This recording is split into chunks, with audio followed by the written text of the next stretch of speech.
Cheers, and welcome to the Treehouse.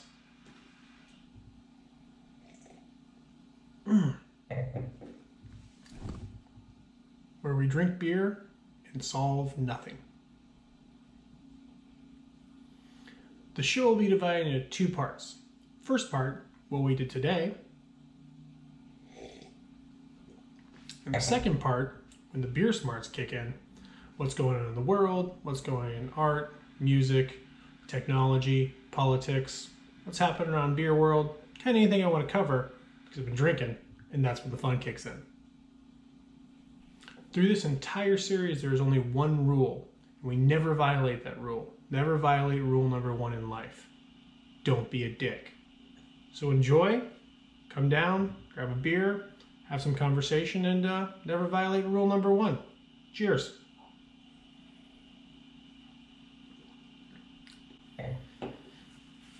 Today's beer is a Crowler of Mikkeller.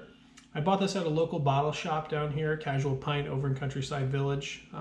With the shutdown happening, they have a limited selection, so you can't sit down and drink, but you can go around and pick up your beer. This is a New England style IPA, so I went down there. You can check out their social media here as we look at the can and what they have. I love Crowlers. They're the perfect size for me. A Crowler of a good beer, you pick it up, take it home. It's perfect for one night of drinking, just kind of relaxing and enjoying it. So let's go ahead and check this beer in. This is a New England style IPA brewed with Wai-iti hops. Don't know that one off the top of my head. It says it's a hazy orange in color, aromas of peach and apricot, leads into a fairly sweet body that gives just the slightest spice. Flavors follow through from the aroma of stone fruits that blend with a little lemongrass to finish. And I'll say that is pretty spot on for Mikkeller. So let's go ahead and rate this bad boy. Give it a good rating. I'll go through my rating system here in the second half to kind of give you an idea of where I rate the 2s, the 3s, the 4s, and the 5s. Solid beer, good rating, very hazy, really good. It comes through exactly as the brewery describes it, so I'd highly recommend this one. So the beer in hand, the pour done. Let's start on with kind of what we're doing today. So first of all, I'm a dad. I have an 18-month-old son. I also have an 11-year-old daughter, soon to be 12. She'll tell you she's close to 12 all the time. But the 18-month-old is always an adventure every day. I'm currently not working, so every day I get to have an adventure with Frank, our son. So Frank, and you'll get a picture of Frank here every day, gets to enjoy walks, gets to go out, do things with me, hang out with Daddy. But more importantly, the adventures of parenting always prove that kids are really deep down in heart kind of assholes. They're always about this age where they're like that girl in the car who's just like, let's go get tacos real quick. And then she throws a fit because you don't want to go get tacos. It's like that, except everything's tacos and everything's a fit. That's parenting. Welcome to the club. So with that in mind, we were giving Frank a bath the other day. And he's in there and we're scrubbing him and he's got pasta all over his face and he's got some food on his chest. And so we cleaned him up. He did well, combed his hair, got all that kind of good stuff done. And as he's 18 months old, he likes to play with his body and see what's going on. So we're getting ready to dry him off. We dry him off, we pick him up, we're grabbing the towel and he crouches down and we just think he's playing around or something. And then we look down and there's 2 turds at the toddler bath. That's what parenting is. There's 2 turds in the toddler bath. And Brittany and myself are laughing and crying so hard while this is happening. You know, if you can't laugh at the funny stuff, what's the point? And Frank's throwing a fit because we're taking him out of the tub because he wants to play with his floating poop. He wants to just hang out in there and just live that life. So I had to take him out, and Brittany fished out the poops and put him away and kind of did all that stuff. But that's parenting. And every day you'll get a story, something along those lines, something that happens with Frank and I, kind of what we're doing. So that's the first part. Cheers.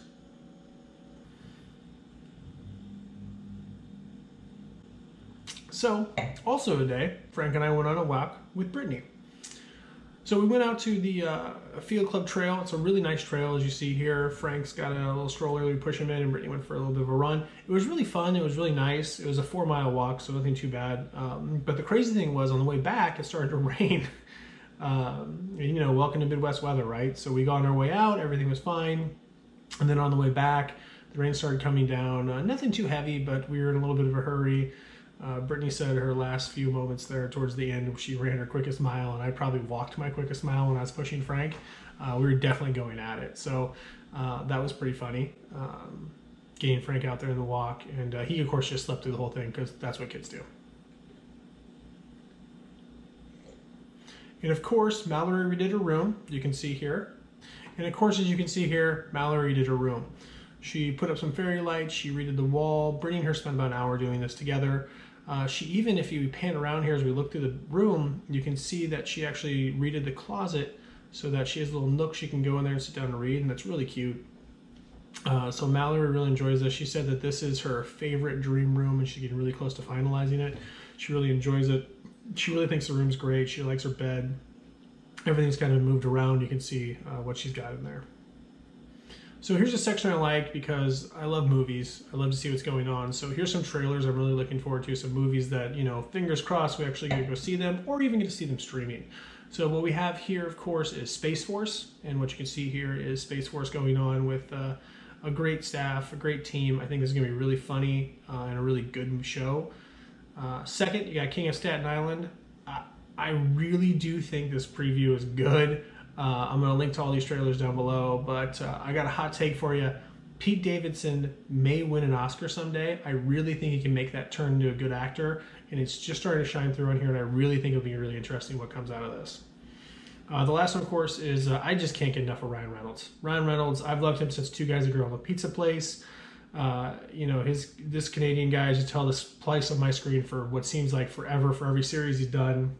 Two Guys, a Girl, Van Wilder, all the way through Blade 3, and even those bad Weapon X movies.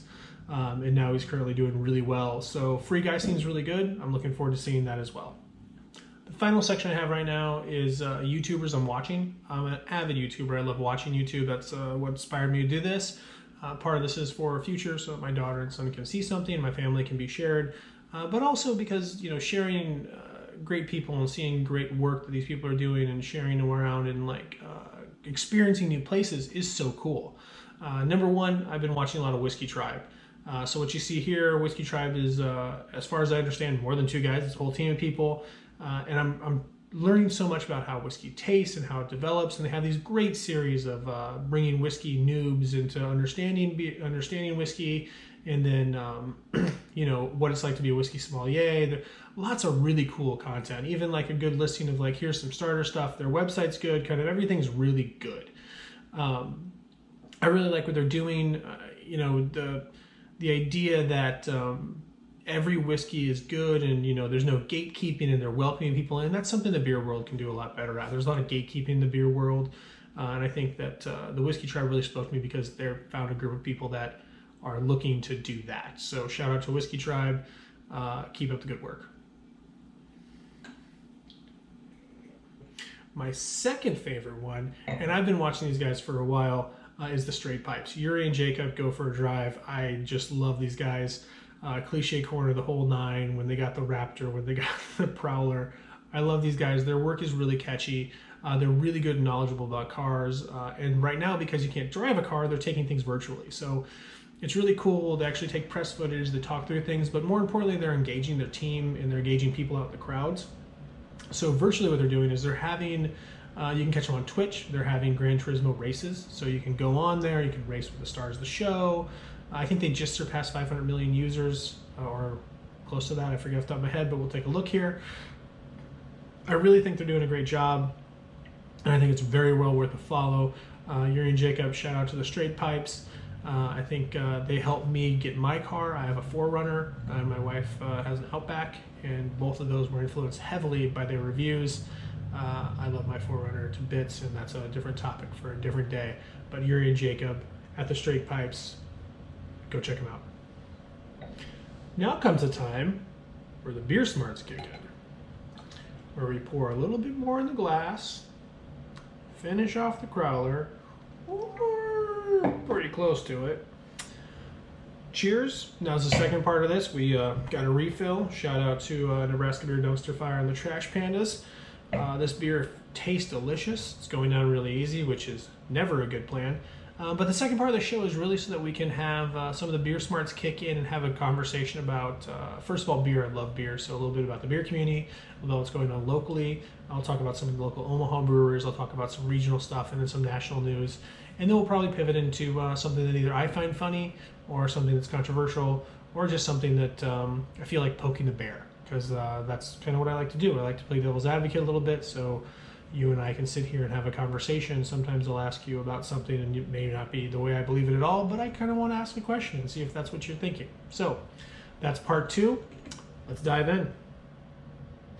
So first of all, I do want to give a shout out to all of our local breweries. I'm going to read a list here in a second, so I'm going to look down while I do this. So there's Infusion Brewing, Vies Major Brewing, Upstream Brewing, Farnham House Brewing, Crossstream Brewing, Lucky Bucket Brewing, Brickway Brewing, Benson Brewing, Pike 9 Brewing, Nebraska Brewing, Jukes Ale out in Elkhorn, Nebraska, and the Jaipur, which is technically an Indian restaurant that has tiger balls on a wall, which is a whole different thing, and if I can find that photo, I'll insert it right here. But it also is one of the oldest original breweries in Omaha, so it's been around for a while. Beer so-so. As I said, we have a lot of local breweries, as I just went through that list, and a lot of them are just servicing to go. So I will be going out to visit them. I want everyone to go out and support your local breweries. It's important to go find a place like the Casual Pint, which is a local owned, even though it is a franchise, it's a local owned franchise. Go support the people that you drink at. Go support where you can get to go beer. Go support your breweries most, though. They're having a hard time. I have a lot of friends in the industry, and it is tough for them. So I'm going to go out in the next few weeks, go pick out some crowlers, go see them. I encourage you to do the same. Go on here, take a look, make a comment below whatever your favorite one is, and I will go hit that one up. But I think I got a pretty good list of Omaha, so let's dive into other news. So a beer trend I've been noticing as I drink a very high alcohol IPA, a trend I've been noticing, a trend that I'm a big believer in, is low-cal, good-tasting beer. So, Easy Sport came around from Boulevard Brewing, and that came out thing. I'm actually going to post a link here to a website that you'll see that actually has a list of the top 11. Like, a lot of craft breweries have these great, I call them lawnmower beers, yard beers, lawnmower beers, sporting beers, active beers, whatever you want to call them. But it's a lot nicer than going out and picking up a Michelob Ultra, which, Michelob Ultra is fine, has its place, and I've taken it hiking and it's great. But sometimes I want a little bit more taste, and that's where these guys come in. They're great for having around the house, having on the boat, taking around the cabin, whatever you're doing with your day. Throw a case of them in the cooler, and it's going to taste good. You're not going to get tanked after 3 or 4 of them. There's nothing I hate more than you want to have a good beer. You want to have a great IPA. This is great. Sitting here doing this, it's perfect. But I'm not going to drink 6 of these things. I drink 6 of these things and be passed out over there on the floor. You want to have something that's crushable, that's sessionable, that's enjoyable, and it's great to see these coming around. You saw a little bit of the low ABV creep in the sour phase. You saw some of the stouts kind of get a little bit lower, but I really enjoy low ABV, low calorie lagers, beers, ales that are coming out. So if you see them, let me know. If you got a regional one, let me know. Any of you guys local, I'm coming out. I'd love to find out what they are. I'd love to taste them. I love good beer. So cheers. And that's a trend I love. And the links will be down below. All right, I topped the beer off for this one because this topic will probably cover more than 1 minute. This is the current events or what's going on in the world. And let's be honest, this whole thing right now, we're all living in a pandemic. We're living in a world where unemployment's skyrocketing, benefits for people trying to get unemployment are hard to do. We've got people that are dying. We've got over 1 million infected, 70,000 dead and climbing. This can top out 100,000, go to 200,000. We have no idea where this is going to end. We got states trying to open up, which is a little crazy to me because, rural Nebraska isn't the same as Omaha. So you got to kind of plan those things different. And people that believe that, Atlanta is the same as rural Georgia is crazy, or, Detroit's the same as, upstate Michigan. It's all nuts. Like, you can't treat an entire swath of people. The thing about the United States of America is it's so big, and so it's so hard to control. When people compare us to smaller countries doing different things, when you have to patrol something the size of North Dakota, it's probably easier to do. When you have 300 million Americans and 150 of them don't trust the government, they're out there, don't believe in vaccines or science, and they're crazy as hell, and they're like, I'm just going to go run around and cough on everybody. It's a lot harder to control. And while those people are complete morons, it's a thing. And that's the beauty of America. We're so big and we have so many people, and sometimes it is hard to rail in. I mean, we just saw protests in Michigan where people were protesting against stay-at-home orders, and apparently there's a bunch more coming up next week. Well, out of those protests in North Carolina and Michigan, more people are infected. So is it good? Is it bad? The infection kills off a majority of older people. Younger people are having it a little bit easier, but in New York just today, they're breaking news that they're seeing those syndromes come into different phases. So we don't know a lot about this thing. So to jump to conclusions and be like, no, it's cool, hold my beer, America, I've got it. Thanks, Florida, Ron DeSantis. It's a big jump. And you got to take it at a more granular level. When you're a governor, you got to talk to your mayors, your counties, your areas, and break it down a little bit more. You got to get more granular on that. I just don't trust that someone's like, hey, we're just going to let all of California open up, or all of Florida open up, or all of Georgia. If you don't take a more accurate look at it, and if they're doing that, great. Maybe I missed it. The world happens, right? But that's the kind of stuff I worry about. And we're in a state now where, they're starting to open up things, but we also have explosions in meatpacking plants that are growing. We have, rapid deaths happening in rural Nebraska. And while Douglas County, where I live, is getting a little bit better, the rest of the state's getting worse. And if you just treat the entire state like it's one thing, takes 10 hours to drive across the state. If you pretend that the one on the west side is the same as the one on the east side, probably in for a bad time. So Governor Ricketts, I don't envy you. I think you're doing a pretty bad job overall. But I think you're doing a pretty bad job mostly because you refuse to communicate more openly on a lot of things. So that's a different thing. So that's the drunk smarts. That's the beer smarts coming in here and talking to you.